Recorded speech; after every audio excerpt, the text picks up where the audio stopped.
Dayanand online classes में आपका हार्दिक स्वागत है। पिछले वीडियो में हम पढ़ रहे थे हेलो एरिन के रासायनिक गुण। अब जो हेलो एरिन के रासायनिक गुण हैं उससे आगे हम बात करते हैं। तो उससे पहले एक छोटा सा टॉपिक देख लेते हैं। हेलो एरिन की अनुनादी संरचना। हेलो एरिन की अनुनादी संरचना, वैसे तो हम इस टॉपिक को 11वीं क्लास में पढ़ चुके हैं, लेकिन यदि इस टॉपिक पे बेसिक से बेसिक मैं वीडियो बनाऊँ सेपरेट तो 1 घंटे का होगा। लेकिन हम 12th क्लास के अकॉर्डिंग हेलो एरिन की अनुनादी संरचना की बात करते हुए हेलो एरिन में अनुनादी संरचना किस प्रकार से बनती है। तो सबसे पहले तो हम ये कहते हैं कि ये एक बेंजीन की रिंग है और इस बेंजीन की रिंग में इस प्रकार से ये बॉन्ड लगे हुए हैं। अब प्रत्येक जो कार्बन है यहाँ पे क्या जुड़ा हुआ है, जैसे आपने जोड़ दिया Cl, कोई भी एक हेलोजन समूह जोड़ दिया, क्लोरोबेंजीन बना दिया। अब हम ये कहेंगे जो प्रत्येक ये कार्बन है, इस प्रत्येक कार्बन पर क्या जुड़ा हुआ है, हाइड्रोजन जुड़ा हुआ है। ये प्रत्येक कार्बन पर हाइड्रोजन है। अब जो क्लोरीन होता है, इस क्लोरीन का परमाणु क्रमांक 17 है और इसके जो बाह्यतम कोश में कुल कितने इलेक्ट्रॉन है, 7 इलेक्ट्रॉन थे। 7 इलेक्ट्रॉन, एक तो ये आ गए, बाकी कितने इलेक्ट्रॉन बचे, 6 इलेक्ट्रॉन बचे, यानी 3 एकांकी इलेक्ट्रॉन युग्म बचते हैं। कितने एकांक इलेक्ट्रॉन युग्म बचते हैं, 3 एकांक इलेक्ट्रॉन युग्म बचते हैं। अब जो 3 एकांक इलेक्ट्रॉन युग्म है, इन 3 एकांकी इलेक्ट्रॉन युग्म में से यदि एक एकांकी इलेक्ट्रॉन युग्म इस कार्बन पे आता है, जो 3 एकांकी इलेक्ट्रॉन युग्म है में है, यदि इन 3 एकांकी इलेक्ट्रॉन युग्म में से एक एकांक इलेक्ट्रॉन युग्म इस कार्बन पे आता है तो इस कार्बन को पूर्ण रूप से प्रभावित करता है। और प्रभावित करने के कारण यहां पे एक विशेष चीज होती है, जो इलेक्ट्रॉन देता है वह हमेशा कैसा होता है, पॉजिटिव होता है, और जो इलेक्ट्रॉन लेता है वह कैसा होता है, नेगेटिव होता है। कैसा होता है, नेगेटिव होता है। तो हमें ये ध्यान रखना है कि जो इलेक्ट्रॉन देगा उस पर तो क्या आएगा, प्लस का चार्ज, और जो इलेक्ट्रॉन लेगा उस पर कौन सा चार्ज आएगा, माइनस का चार्ज। तो हमें ये ध्यान रखना है कि ये बेंजीन की वलय थी। अब देखो इस बेंजीन की वलय में बाकी सारे कार्बन की स्थिति आपको सेम दर्शा देनी है। अब सेम दर्शाने के बाद में यहाँ पे ये ध्यान देना है, ये भी बंद प्रभावित नहीं हो रहा है और ये भी बंद प्रभावित नहीं हो रहा है। यदि ये यहाँ पे इलेक्ट्रॉन देता है तो यहाँ पे इलेक्ट्रॉन देने के कारण इस प्रकार का एक बॉन्ड आ जाता है, और बॉन्ड आने के बाद पुनः ये किसको प्रभावित करता है, इसको प्रभावित करता है। तो यहाँ पे कौन सा बंद आ जाता है, डबल बॉन्ड आ जाता है, और यहाँ पे क्या लग जाता है, Cl। इसके ऊपर 2 एकांक इलेक्ट्रॉन युग्म है, यानी इसने एक एकांक इलेक्ट्रॉन युग्म दिया तो इसके ऊपर चार्ज कौन सा आ जाएगा, प्लस का चार्ज हो जाएगा, और इसने एकांक इलेक्ट्रॉन युग्म लिया तो इसके ऊपर कौन सा चार्ज आ जाएगा, माइनस का चार्ज आ जाएगा। कौन सा चार्ज आ जाएगा, माइनस का। अब पुनः हम इस कार्बन है, इस कार्बन से जो इलेक्ट्रॉन युग्म है इसको यहाँ पे अटैक करवाते हैं और इसकी पुनः किस पे अटैक करवाते हैं, इस कार्बन पे अटैक करवाते हैं। तो यहाँ पे यदि ये क्रिया करते हैं तो क्रिया करने के दौरान ये बेंजीन की रिंग बनती है, और इस बेंजीन की रिंग में ये बॉन्ड प्रभावित होता है। तो यहाँ पे बॉन्ड और यहाँ पे बॉन्ड आता है, यहाँ पे क्या आता है, डबल बॉन्ड, Cl, 2 एकांक इलेक्ट्रॉन युग्म, यहाँ पे प्लस। अब इस पे आ रहा है तो यहाँ पे चार्ज कौन सा आएगा, माइनस का चार्ज आएगा, H दर्शा दिया। अब ये चार्ज आने के बाद में पुनः ये इस कार्बन पे अटैक करता है और ये इस कार्बन पे अटैक करता है। तो ये अटैक करने के कारण यहाँ पे ये बेंजीन की रिंग होगी, और ये बेंजीन की रिंग होने के कारण अब देखो यहाँ पे कौन सा चार्ज आएगा आपके पास में, माइनस का चार्ज। तो ये हाइड्रोजन है, इन सारे हाइड्रोजनों को आपको दर्शा दिए। अब दर्शाने के बाद में यहाँ पे क्या, Cl है, इस प्रकार से यहाँ पे कौन सा चार्ज आएगा, प्लस का चार्ज आ जाएगा। अब ये प्लस का चार्ज आ जाएगा तो इसका बॉन्ड क्या हो जाएगा, विपरीत हो जाएगा, और विपरीत होने के बाद में यहाँ पे एक ध्यान देना कि ये जो माइनस कार्बन पे अटैक करता है तो ये वापस किसको दे देते हैं, इस क्लोरीन को देते हैं। तो कहने का मतलब ये कार्बन क्या कहता है, ये बेंजीन की वलय ये कहती है कि तेरा तुझको अर्पण क्या लागे मेरा, कि यहाँ से जितने भी जो इलेक्ट्रॉन थे किसके थे, वे क्लोरीन के थे, और क्लोरीन से जो एकांक इलेक्ट्रॉन मुक्त हुए थे वही इसके बॉन्डिंग प्रक्रिया में भाग ले लेते। तो वापस ये बेंजीन की वलय इसी को दे देती है। तो तेरा तुझको अर्पण है, तो यहाँ पे तेरा तुझको अर्पण वाली बात है, तो इस पे ऐसा दर्शाना है कि ये बेंजीन की रिंग है, और इस बेंजीन की रिंग पे यहाँ पे वापस क्या आता है, क्लोरीन, और वापस क्या आता है, एकांक इलेक्ट्रॉन युग्म आ जाते हैं। एकांक इलेक्ट्रॉन युग्म आने के बाद में इसका बंधीय प्रक्रम क्या होता है, बिल्कुल एक दूसरे से क्या होता है, विपरीत हो जाता है। जब बंधीय प्रक्रम एक दूसरे से विपरीत होता है तो विपरीत होने के बाद में हमें यह दर्शाना है कि ये तो होता है इसका अनुनाद। क्या होता है इसका अनुनाद। अब एक इसमें अवस्था आती है, वह आती है अनुनादी संकर। कौन सी आती है, अनुनादी संकर। अब देखो अनुनादी संकर में आपको ध्यान देने योग्य बात यह है कि जैसे अनुनादी संकर में क्या होता है कि ये बेंजीन की रिंग है, एक थोड़ा सा ध्यान रखना इसमें, ये हाइड्रोजन तो मैंने आपको समझाने के लिए लगाए, आप यदि हाइड्रोजन नहीं लगाओ और केवल इस प्रकार की रिंग बना के भी इसकी अनुनादी संरचना बना सकते हो। तो यहाँ पे जैसे ये बेंजीन की रिंग है और इस बेंजीन की रिंग के ऊपर यहाँ पे क्या लगा हुआ है, Cl लगा हुआ है, क्लोरीन लगा हुआ है। और क्लोरीन लगने के बाद में हमें ये ध्यान देना है यहाँ पे अनुनादी संकर में कि जहां पे बंद आ रहा था कि यहां पे आपके पास में सबसे पहले ये देखो कि ये क्लोरीन था, कभी बंद बनता है कभी बंद नहीं बनता है, कभी आवेश आता है कभी आवेश नहीं आता है, यानी कभी बंद बनता है कभी बंद नहीं बनता है। तो उसको इस प्रकार से डैश डैश चिन्ह से हम क्या करते हैं, प्रदर्शित करते हैं। और कभी आवेश आता है कभी आवेश नहीं आता तो उसको क्या लिखते हैं, पार्श्व लिखते हैं और पार्श्व रूप में इस प्रकार से उसको व्यक्त करते हैं। तो पहले बॉन्ड की बात करें तो बॉन्ड में देखो यहां पे बंद बन रहा है, बना दिया, कभी बनता है कभी नहीं बनता है, यहां पे नहीं बन रहा है तो इसको आप ऐसे दर्शा दिया, वापस कभी बनता है तो ऐसे दर्शा दिया, वापस नहीं बनता है तो पुनः इस प्रकार से दर्शा दिया, वापस बनता है तो इस प्रकार से दिखाते, वापस नहीं बनता इस प्रकार से दर्शा दिया। यानी कभी बंद बनता है कभी बंद नहीं बनता है तो उसको हम किस प्रकार से डैश डैश के चिन्ह से प्रदर्शित करते हैं। इसके अलावा चार्ज की बात करें तो चार्ज में देखो यहाँ पे Cl है, प्लस प्लस सब पे है तो यहाँ पे क्या लगा दिया आपने, पार्श्व प्लस के रूप में लिख दिया। अब बाकी इस कार्बन की बात करें तो इस कार्बन पे देखो कि यहाँ पे क्या माइनस, यहाँ पे नहीं है, यहाँ पे भी नहीं है, लेकिन यहाँ पे भी नहीं है तो इस पे माइनस है तो इसको क्या लिखोगे आप, पार्श्व माइनस। इसके बाद में अगले कार्बन की, इस कार्बन की बात करते हैं, यहाँ पे भी नहीं है, यहाँ पे भी नहीं है, यहाँ पे भी नहीं है, यहाँ पे भी नहीं है तो कोई चार्ज नहीं लगाएंगे। इसके अलावा इसकी बात करते हैं, ये नहीं है नहीं है, यहाँ पे माइनस है, यहाँ पे नहीं है नहीं है तो यहाँ पे क्या जाएगा माइनस। और इसके अलावा अगले कार्बन की बात करते हैं तो देखो देखिए इसी कार्बन पे कोई है क्या, नहीं है, इसके अगले कार्बन पे कौन किसका चिन्ह है, माइनस का। तो इस प्रकार से इसको प्रदर्शित करेंगे और इसको क्या बोलेंगे हम, अनुनाद संकर बोलेंगे। क्या बोलेंगे, अनुनाद संकर बोलेंगे। तो हमें ये ध्यान होना चाहिए अनुनादी संरचना में आपको बोर्ड एग्जाम में किसी एक की अनुनादी संरचना पूछी जा सकती है, चाहे क्लोरोबेंजीन हो चाहे ब्रोमोबेंजीन हो, किसी के रूप में आपको एरोमेटिक वलय में अनुनादी संरचना पूछे तो यही प्रक्रम आपको ध्यान रखना है। दूसरे शब्दों में हम ये कह सकते हैं कि ये संरचना फर्स्ट है, ये सेकंड है, ये थर्ड है, ये फोर्थ है और ये 5 है। अब इसमें हम ये भी कह सकते हैं फर्स्ट संरचना का जो बॉन्डिंग सिस्टम होता है, ये बॉन्ड वह 5 संरचना के जस्ट क्या होता है, विपरीत होता है। इसमें जो बॉन्ड लगे हुए इसके क्या रहेंगे, विपरीत रहेंगे। और सेकंड के जो बॉन्ड लगे रहेंगे वह थर्ड के क्या रहेंगे, सॉरी फोर्थ के क्या रहेंगे, विपरीत। सेकंड के बॉन्ड है ये फोर्थ के क्या रहेंगे, विपरीत। और फर्स्ट के जो बॉन्ड है वो 5 नंबर के क्या रहेंगे, विपरीत रहेंगे। तो ये बॉन्डिंग सिस्टम इस प्रकार से दर्शाया जाता है और उसको हम एक अनुनादी संरचना के रूप में संज्ञा देते हैं। अब इसके बाद में जो हम बात कर लेते हैं थोड़ी सी कि नाभिक रागी प्रतिस्थापन अभिक्रिया थी, उनके बारे में थोड़ा सा जिक्र कर लेते हैं, उसके बाद में आगे चलते हैं, उसके बाद में पढ़ेंगे आगे। नाभिक रागी प्रतिस्थापन अभिक्रिया पढ़ी थी। अब इसमें हम थोड़ा सा नाभिक रागी की बात करते हैं।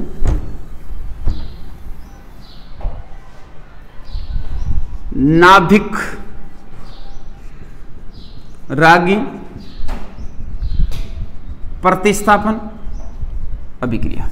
अब देखो जो नाभिक रागी प्रतिस्थापन अभिक्रिया है, नाभिक रागी प्रतिस्थापन अभिक्रिया में यह ध्यान देना है कि वह अभिक्रिया होती है जिनके साथ प्लस तो जुड़ता है और स्वयं क्या होती है, माइनस होती है। वह किसी से प्रेम करती है तो किससे करती है, प्लस से। और स्वयं क्या होती है, माइनस होती है। जैसे OH है, Cl है, Br। इस प्रकार की स्थिति वाले जो यौगिक होते हैं वे कैसी अभिक्रिया दर्शाते हैं, नाभिक रागी प्रतिस्थापन अभिक्रिया दर्शाते हैं। अब यदि हम नाभिक रागी प्रतिस्थापन अभिक्रिया की बात करें, भाई नाभिक रागी प्रतिस्थापन अभिक्रिया किस प्रकार से है। जैसे आपने ये कहा कि ये आपके पास में एक बेंजीन की रिंग है और इस बेंजीन की रिंग के ऊपर जो आपका क्रमिक रूप है, जैसे आपने लगा दिया यहाँ पे Cl। अब Cl लगाने के बाद में 3 इस पे क्या लगा दिया आपने, एकांक इलेक्ट्रॉन युग्म लगा दी। यदि हम इस पे 3 एकांक इलेक्ट्रॉन युग्म लगाते हैं और फिर किसी न्यूक्लियोफिलिक से इसकी क्रिया करवाते हैं तो यदि ये क्रिया करवाते हैं तो ये इसके ऊपर अटैक करता है नहीं करता है। और इसके ऊपर अटैक करने के कारण जो इससे यौगिक बनेगा, वे यौगिक किस रूप में बनेगा, यहां पे Nu होगा और यहां पे क्या होगा, प्लस Cl होगा। अब ध्यान देने ये बात है कि जो ये अभिक्रिया होती है बहुत ही मंद गति की अभिक्रिया होती है। कैसी अभिक्रिया होती है, बहुत ही मंद गति की अभिक्रिया होती है, और ऐसी अभिक्रियाएं कभी कभी संपन्न होती है। ये अभिक्रियाएं कभी कभी संपन्न होती है, हमेशा ऐसी अभिक्रियाएं नहीं होती है कि जो बेंजीन की विधि अभिक्रिया जो आप न्यूक्लियोफिलिक के साथ में करवाते हो तो ये बहुत ही मंद गति की अभिक्रियाएं होती हैं और ये कभी कभी संपन्न होती है, हमेशा इस प्रकार की अभिक्रियाएं नहीं पाई जाती है। लेकिन हम इसमें ऐसा भी कह सकते हैं यदि अनुनाद संक्रमक है कि ये बेंजीन की रिंग थी और इस बेंजीन की रिंग में ये बॉन्डिंग सिस्टम था, यहाँ पे डबल बॉन्ड Cl लगा दिया। अब डबल बॉन्ड Cl लगाने के बाद में यहाँ पे कितने एकांक इलेक्ट्रॉन युग्म रहे भाई, 2 एकांक इलेक्ट्रॉन युग्म में। अब 2 एकांक इलेक्ट्रॉन युग्म, इस पे कौन सा चार्ज था, प्लस का चार्ज था, डेल प्लस लिख दिया, डेल माइनस लिख दिया, डेल माइनस लिख दिया, माइनस लिख दिया, यानी पार्श्व के रूप में लिख दिया। अब पार्श्व के रूप में यदि हम इन अभिक्रियाओं को दर्शाते हैं तो पार्श्व के रूप में अभिक्रियाओं को दर्शाने के कारण जो अन्नादि संरचना होती है उसमें पार्श्व द्विबंध पाया जाता है। ये पार्श्व द्विबंध है कि नहीं, तो इस प्रकार का जो पार्श्व द्विबंध पाया जाता है उससे इस श्रृंखलाओं का निर्माण होता है। तो ये इसकी एक अन्नादि संकरण के रूप में भी वलय पाई जा सकती हैं। इस अन्नादि संकरण के रूप में जो वलय पाई जाती है उन वलयों को हम यही कहते हैं कि ये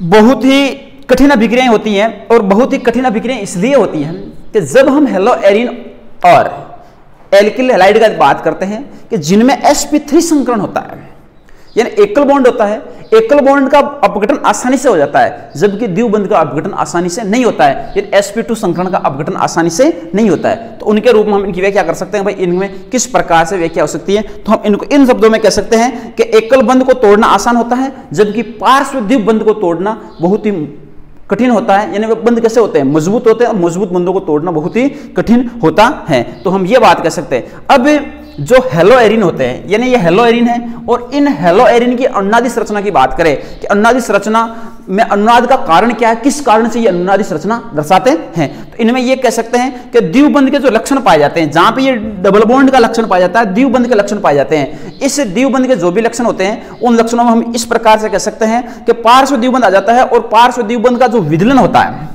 पार्श्व द्विबंध का क्या होता है, जो विदलन की प्रक्रिया होती है, विदलन का मतलब क्या होता है, तोड़ना। विदलन का मतलब क्या होता है, तोड़ना। उसको तोड़ना बहुत ही क्या होता है, कठिन होता है। तो इस प्रकार की संरचनाएं दर्शाते हैं।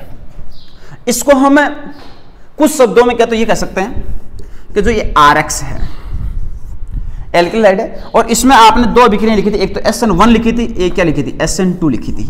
SN1 और SN2 की जो अभिक्रियाएं हैं उन अभिक्रियाओं में ये ध्यान देना है कि जो SN2 अभिक्रिया होती है उसमें कौन सा संकरण था।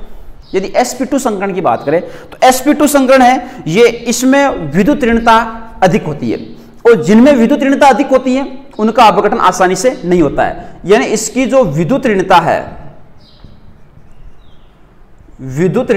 वे क्या होती है, अधिक होती है, और अधिक विद्युत ऋणता होने के कारण इनका अपघटन आसानी से नहीं होता है। यह हमें ध्यान होना चाहिए। या हम ये कह सकते हैं कि जितने भी हेलो एरिन्स होते हैं, यानी जितने भी हेलो एरिन्स हैं उन हेलो एरिन्स में हेलोजन बंध में यदि कार्बन है, यानी जो हेलोजन बंध है, जैसे आपने ये हेलोजन बंध है और ये हेलोजन बंध दर्शाया था, इस हेलोजन बंध में ये कार्बन है और इस कार्बन के ऊपर sp2 संकरण है, तो sp2 संकरण वाले जितने भी कार्बन होते हैं उन sp2 संकरित कार्बन के कारण कार्बन में अधिक विद्युत ऋणता आ जाती है, और अधिक विद्युत ऋणता आने के कारण वे आसानी से अपघटित नहीं हो पाते हैं। तो ये चीज हमें अच्छी तरह से पता होनी चाहिए किस प्रकार से ये अपघटित होते हैं, किस प्रकार से अपघटित नहीं होते हैं। जैसे आपने बात की थी हेलो एरिन और के बारे में कि जो अभिक्रियाएं थी SN1 और SN2 की अभिक्रियाएं थी, उनके यदि हम हेलोजनीकरण अभिक्रिया की बात करें, भाई हेलोजनीकरण अभिक्रियाएं किस प्रकार से होती है।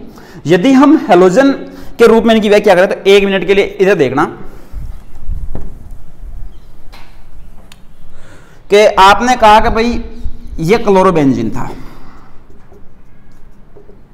यही था, और इस क्लोरोबेंजीन के जो दोनों रूप है, एक तो SN1 थी और एक कौन सी थी, SN2 थी। अब SN1 और SN2 आपने RX के साथ में क्रिया करवाई थी, तो RX के साथ में इसकी क्रिया करवाई थी तो आपने क्या कहा था कि R प्लस कार्ब कैटायन का निर्माण होता है। तो यदि हम इसके दोनों अभिक्रियाएं लिखेंगे, एक तो होती है SN1 और एक होती है SN2। यदि इसकी हम SN1 अभिक्रिया की बात करें, भाई SN1 अभिक्रिया में किस प्रकार से अपघटित होती है, तो ये क्लोरोबेंजीन है, ये क्लोरोबेंजीन है, और इस क्लोरोबेंजीन की यदि हम क्रिया की बात करें तो यह क्या बनाता है, यहाँ पे बेंजीन की रिंग बनाता है, और यहाँ पे कौन सा चार्ज देता है, प्लस का चार्ज दे देता है। भाई आपने वहां पे कार्ब कैटायन बनाया था, क्या बनाया था, कार्ब कैटायन, ये उसको हम कार्ब धनायन की संख्या दे रहे थे, तो यहाँ पे क्या बनेगा, कार्ब फेनिल धनायन बन जाएगा या फेनिल कार्ब धनायन। तो इसको क्या बोल सकते हैं, फेनिल कार्बोधनाइन बोल सकते हैं। ये बन जाएगा फेनिल कार्बोधनाइन। अब ये फेनिल कार्बोधनाइन बना।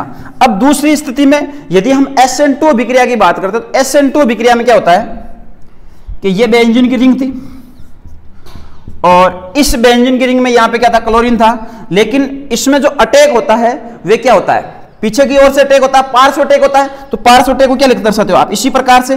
तो जब इसमें पार्श्व अटैक होता है यानी त्रिविम में बात आती है, पार्श्व आक्रमण होता है, और पार्श्व आक्रमण के रूप में आपने क्या कहा था, SN2 अभिक्रिया में ये क्या था कि जब आपके पास में RX है और RX की क्रिया किसके साथ में करवाई थी, आपने OH के साथ में करवाई थी। तो यहां पे भी हम क्या लिख सकते हैं, OH माइनस लिख सकते हैं, और OH माइनस लिखेंगे तो इसमें पार्श्व अटैक होगा, यानी पीछे से अटैक होगा। पीछे से अटैक होने के कारण इसमें कौन सी बाधा आएगी, त्रिविम बाधा।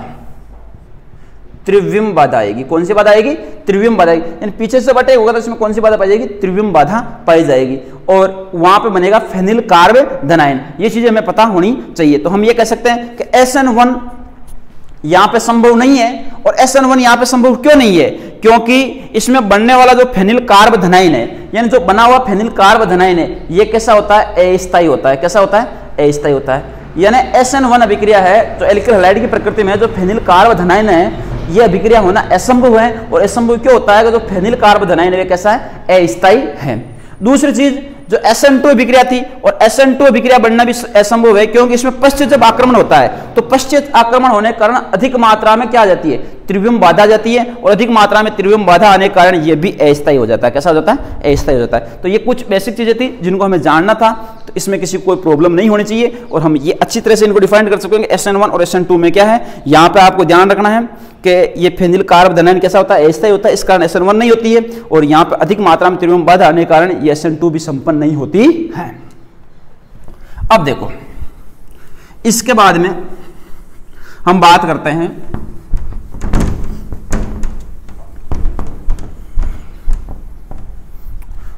वापिस जो मेन टॉपिक है उसके।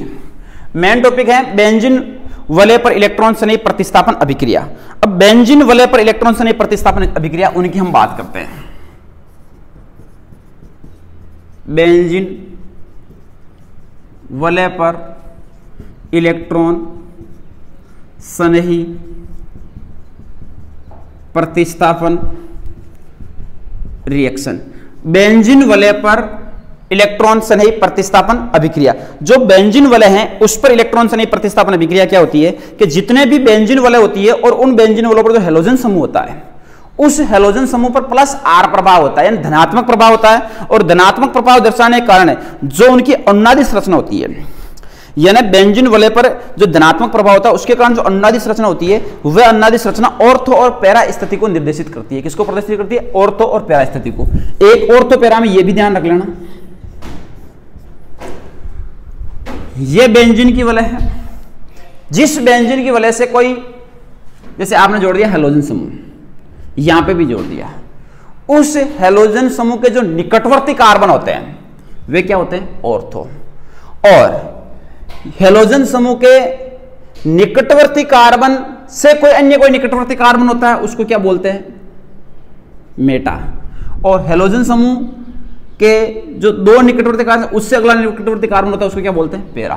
तो हम यही कह सकते हैं 1 2 3 4 5 6 यही है। तो 1 और 5 की स्थिति तो क्या है, ऑर्थो। 2 और 4 की स्थिति क्या है, मेटा। और 3 की स्थिति क्या है, पैरा। चाहिए यहां पे है तो संख्या, इसको आपने संख्या ऐसे दी है और इसको आप ऐसे भी संख्या दे सकते हो आराम से, कोई दिक्कत नहीं है। Cl इसको 1 नंबर दो तो भी कोई दिक्कत नहीं है। तो यहां पे क्या जाएगी, 1 2 3 4 5 6। अब यहां पे और तो ये 2 हो जाएंगे, इसमें ये 2 हो जाएंगे, इसमें ये आ जाएगा। तो वह तो आप पे डिपेंड करता है आप कहां से इसको क्रमांक देना हो। जहां पे समूह जुड़ा होता है उसके जो दोनों निकटवर्ती कार्बन होते हैं ऑर्थो होते हैं, इनसे जस्ट आगे जो निकटवर्ती कार्बन होते हैं कौन से होते हैं, मेटा। और उससे अगला कार्बन कौन सा होता है, पैरा। तो अब हमें देखना है कि भाई इसमें कौन कौन सी अभिक्रियाएं होती हैं, कौन कौन सी स्थितियों को दर्शाती हैं। सबसे पहले हम बात करते हैं हैलोजनीकरण अभिक्रिया। कुछ अभिक्रियाएं हैं उनके बारे में बात कर लेते हैं कि कौन कौन सी अभिक्रियाएं संपन्न होती हैं। हैलोजनीकरण अभिक्रिया। हैलोजनीकरण अभिक्रिया हम क्या कहेंगे कि जब क्लोरोबेंजीन की क्रिया हैलोजन के साथ, जब क्लोरोबेंजीन की क्रिया हैलोजन के साथ लुईस अम्लों की उपस्थिति में करवाई जाती है, जब क्लोरोबेंजीन की क्रिया हैलोजन के साथ लुईस अम्लों की उपस्थिति में करवाई जाती है, तो हमें कौन सा यौगिक बनता है भाई? यहाँ पे इस क्लोरीन को प्रभावित नहीं कर सकता क्योंकि इन दोनों में आवेश बराबर है। यहाँ पे क्या होता है? हाइड्रोजन पाया जाता है। तो जो ये Cl इस फॉर्म में होता है कि नहीं होता है? तो यहाँ से एक हाइड्रोजन, यहाँ से एक क्लोरीन, तो क्या हो जाता है? HCl मुक्त हो जाता है। तो इसमें दो स्थितियां बनती है। एक स्थिति तो आपके पास में ये होती है Cl और यहाँ पे क्या लग जाता है Cl। दूसरी स्थिति क्या होती है कि यहाँ पे भी हाइड्रोजन है, यहाँ पे भी हाइड्रोजन, एक हाइड्रोजन यहाँ पे होता है, वे किसके साथ में जुड़ता है?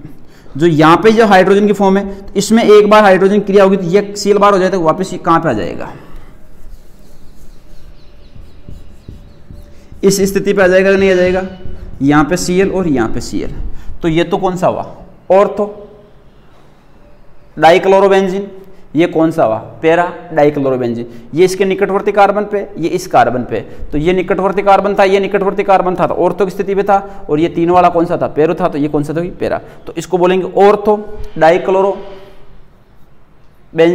और ये कौन सा है? Para dichlorobenzene. तो ये अभिक्रिया कौन सी थी? हैलोजनीकरण अभिक्रिया। कि जब हम क्लोरोबेंजीन की क्रिया हैलोजनीकरण हैलोजन के साथ में लुईस अम्लों की उपस्थिति में करवाते हैं तो ऑर्थो और पैरा की स्थिति प्राप्त होती है। इसके बाद में हम करते हैं सल्फोनीकरण अभिक्रिया की बात। कौन सी अभिक्रिया की बात करते हैं? सल्फोनीकरण।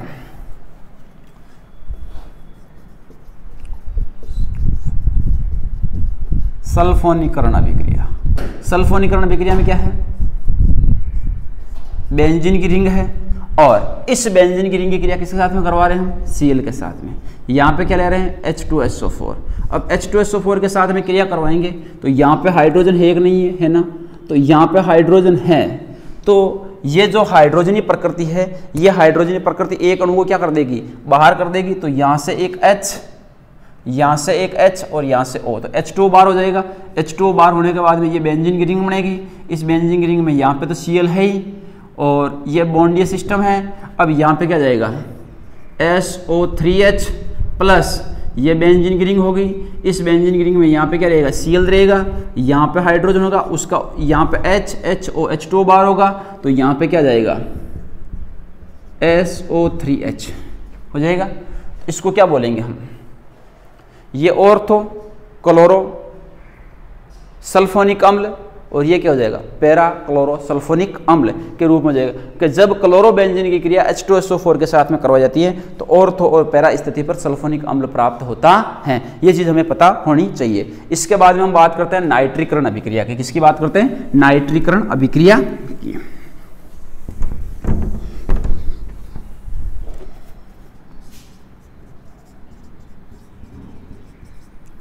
देखो, नाइट्रीकरण जो अभिक्रिया है, उस नाइट्रीकरण अभिक्रिया में हमें यह बात देना है कि यदि हम क्लोरोबेंजीन की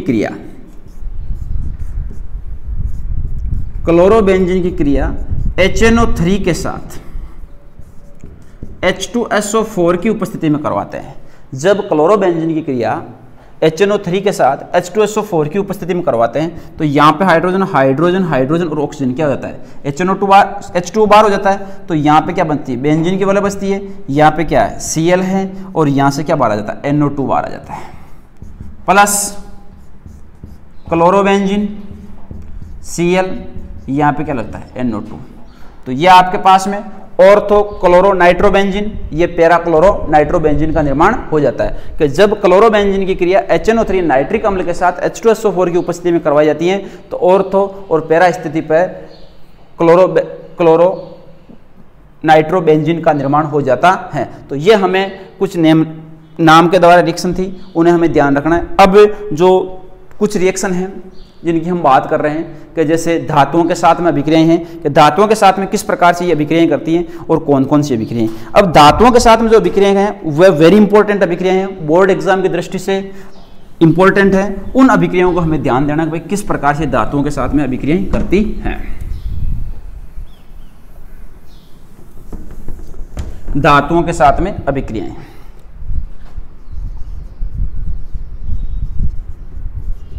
धातुओं के साथ अभिक्रियाएं इंपॉर्टेंट है बोर्ड एग्जाम के अकॉर्डिंग।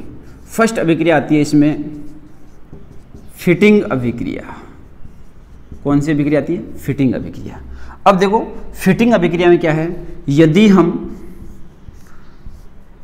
इसको इस प्रकार से थोड़ा सा लिख लो आप, यदि हम क्लोरोबेंजीन की क्रिया सोडियम धातु के साथ, यदि हम क्लोरोबेंजीन की क्रिया सोडियम धातु के साथ ईथर की उपस्थिति में करवाते हैं, किसकी उपस्थिति में करवाते हैं? ईथर की उपस्थिति में करवाते हैं, तो हमें डाई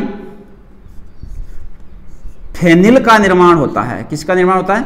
डाई फेनिल का निर्माण होता है। उसे हम फिटिंग अभिक्रिया कहते हैं कि जब क्लोरोबेंजीन ये है, ये भी क्लोरोबेंजीन है, सोडियम धातु के साथ में करवाना है, ईथर की उपस्थिति में करवाना है, डाईफेनिल बोल सकते हैं इसको, या इसको हम बोल सकते हैं बाईफेनिल। डाई या बाईफेनिल का निर्माण होता है, उससे हम फिटिंग अभिक्रिया कहते हैं। तो ये होती है फिटिंग अभिक्रिया। क्लोरोबेंजीन था, यहाँ से Cl ले लिया, यहाँ से Cl ले लिया, सोडियम कितने हो गए? 2 अणु, तो 2NaCl क्या हो जाएगा? यहाँ से मुक्त हो जाएगा, और इस अभिक्रिया को हम बोलेंगे फिटिंग अभिक्रिया। अब बोर्ड एग्जाम में आपसे क्या पूछा जा सकता है कि ये जैसे यौगिक दे दिया, यहाँ पे कोई प्रश्नवाचक चिन्ह लगा दिया और बाकी रिएक्शन लिख दी कि यहाँ पे क्या आएगा, या इस यौगिक को हटा दिया, यहाँ पे y लिख दिया, यहाँ पे x लिख दिया, x y के स्थान पे क्या आएगा। तो इस प्रकार से आपको बोर्ड एग्जाम में प्रश्न पूछा जा सकता है, या सीधा सा नाम पूछा जा सकता है कि फिटिंग अभिक्रिया किसे कहते हैं। रासायनिक समीकरण लिखिए कि जब क्लोरोबेंजीन की क्रिया सोडियम धातु के साथ शुष्क ईथर की या ईथर की उपस्थिति में करवाई जाती है, तो डाईफेनिल या बाईफेनिल का निर्माण होता है। उस अभिक्रिया को हम फिटिंग अभिक्रिया कहते हैं। अब इसके बाद में आती है वुर्ज फिटिंग अभिक्रिया। कौन सी अभिक्रिया आती है? वुर्ज फिटिंग। देखो फिटिंग, तो फिटिंग का मतलब तो क्या, दोनों इकाइयां सही है, बीच में जो भी एरर है उसको हटाया, क्या कर दिया, एक दूसरे में फिट कर दिया। अब इसके बाद में आती है नंबर 2 वुर्ज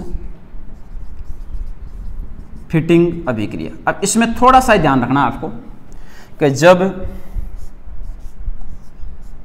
क्लोरोबेंजीन की क्रिया सोडियम धातु व एल्किल हैलाइड के साथ, जब क्लोरोबेंजीन की क्रिया सोडियम धातु व एल्किल हैलाइड के साथ ईथर की उपस्थिति में करवाई जाती है, जब क्लोरोबेंजीन की क्रिया सोडियम धातु के साथ, जब क्लोरोबेंजीन की क्रिया सोडियम धातु के साथ सोडियम धातु व एल्किल हैलाइड के साथ ईथर की उपस्थिति में करवाई जाती है, तो यहां से इसके 2 अणु ले लें,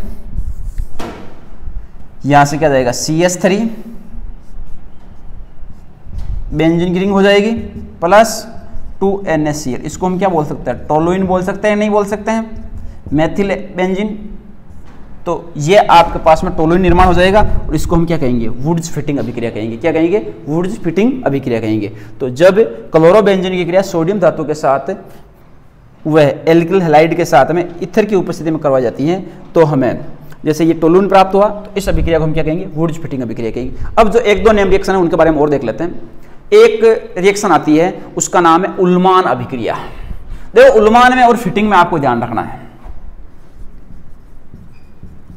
उल्मान रिएक्शन, यह इंपॉर्टेंट रिएक्शन है, और नाम से पता है, नाम क्या है? उल्मान। उल का मतलब है उल्लू बनाना है, और आप सबको पता है ना उल्लू कौन बना सकता है? मैं बना सकता हूं, तो मैं बना देता हूं। देख लो, ये बेंजीन था, ये आ गया मैं आई, और उल्लू किसको बना रहा हूं?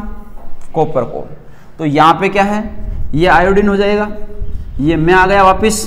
और यदि ये दोनों के जब आयोडोबेंजीन की क्रिया कॉपर धातु के साथ में करवाते हैं, जब आयोडोबेंजीन की क्रिया कॉपर धातु के साथ में करवाते हैं, तो ये यौगिक बाहर हो जाता है और वापस यहाँ पे क्या बन जाता है? डाईफेनिल बन जाता है। तो डाईफेनिल को आप ऐसे लिख सकते हो, नहीं लिख सकते हो?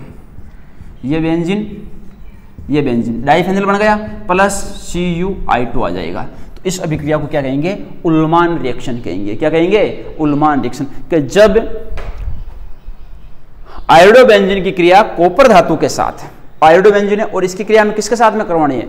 कॉपर धातु के साथ में करवानी है। तो कॉपर धातु के साथ में करवाने से बाई या डाईफेनिल का निर्माण होता है। इस अभिक्रिया को हम उल्मान रिएक्शन बोलते हैं। अब उल्मान रिएक्शन के बाद में जो उल्मान रिएक्शन और फिटिंग अभिक्रिया में केवल यही चेंज है कि यहाँ पे क्लोरीन है तो यहाँ पे क्या आयोडीन, यहाँ पे Na है तो यहाँ पे क्या कॉपर है, और बाकी कोई चेंज नहीं है।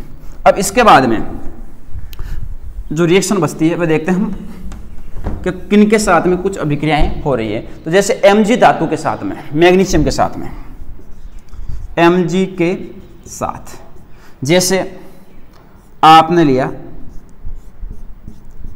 क्लोरोबेंजीन। छोड़, पहले ब्रोमो और आयोडो लो। क्लोरो में थोड़ा सा आपको चेंज करना है। इसकी क्रिया किसके साथ में करवानी है? मैग्नीशियम के साथ में करवानी। मैग्नीशियम के साथ में इसकी क्रिया करवाओगे तो यहाँ से क्या हो जाएगा? बेंजीन की वलय हो जाएगा। अब बेंजीन की वलय बढ़ने के बाद में आपके पास में क्या Br, यहाँ पे क्या, तो यहाँ से अपघटन होकर क्या जुड़ जाएगा? Mg, और यहाँ पे क्या जाएगा? Br आइए तो आ जाएगा। तो ये किसका निर्माण हो जाएगा? RMgX का निर्माण होगा कि नहीं होगा? यानी ग्रिग्नार अभिक्रमक का निर्माण होगा कि नहीं होगा? RMgX बन रहा है कि जब ब्रोमोबेंजीन या आयोडोबेंजीन की क्रिया मैग्नीशियम के साथ में करवाई जाती है तो RMgX का निर्माण होता है, ग्रिग्नार अभिक्रमक का निर्माण होता है। लेकिन इसमें विशेष तौर से क्या है? एक यौगिक होता है। अब यहाँ पे आपको जो क्लोरोबेंजीन या ब्रोमोबेंजीन है, इसकी क्रिया जब आप इसके साथ में करवाओ तो आप यहाँ पे शुष्क ईथर ले सकते हो उत्प्रेरक के रूप में। लेकिन जब क्लोरीन के साथ में करवाते हो तो क्लोरीन के लिए एक विशेष शर्त है, और उसको आपको स्टार डाल के याद रखना है Cl को, कि क्लोरीन के साथ में किस प्रकार से विक्रिया। यदि क्लोरोबेंजीन क्रिया Mg के साथ में करवाई जाती है, THF की उपस्थिति में करवाई जाती है। इसको ध्यान रखना है कि जब क्लोरोबेंजीन की क्रिया मैग्नीशियम धातु के साथ में THF की उपस्थिति में, टेट्रा हाइड्रोफ्लोराइड, THF, टेट्रा हाइड्रो,